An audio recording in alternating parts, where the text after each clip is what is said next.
Bishaberesh la kesh que shiwa hachmalo betek ina y eninkansitesh bishukaya Juan Paco Pedro de la Mar ichmayat an. ¿Cómo están, amigos? Espero que muy bien. En este día les voy a enseñar cómo se canta Juan Paco Pedro de la Mar en lengua maya yucateco. Kintushtik yabachkimak olalti ahkansa alexul yabachkimak olalti tech etail. Le mando muchos saludos al maestro Alexul. Muchas felicidades a ti, amigo, quien tradujo esta canción en lengua maya. Vamos a repasarlo rápidamente y luego la cantamos.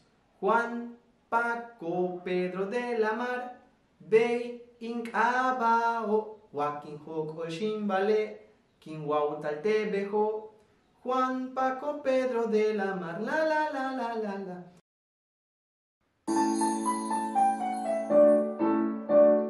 Juan Paco Pedro de la Mar, Bey Ink Abao, Wakin Hok Oshimbale, Kin Wautal Bejo.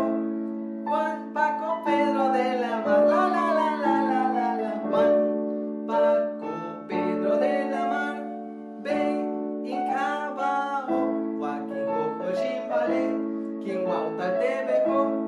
Juan Paco Pedro de la Mar, la la la la la la la. Ahora se me empalalesh. Juan Paco Pedro de la Mar, Bey Ink Abao, Wakin Hok Oshimbale, Kin Wautal Bejo. Juan Paco Pedro de la Mar, la la la la la la la. Ahora vamos a repasarlo aún más lento. Juan Paco Pedro de la Mar, Bey Ink Abao, Wakin Hok Oshimbale, Kin Wautal Bejo. Juan Paco Pedro de la Mar, la la la la la la. Ahora que ya te sabes esta canción infantil, cántala con tus hijos, con tus familiares, en casita. Malo, cananta va. Bueno, cuídate.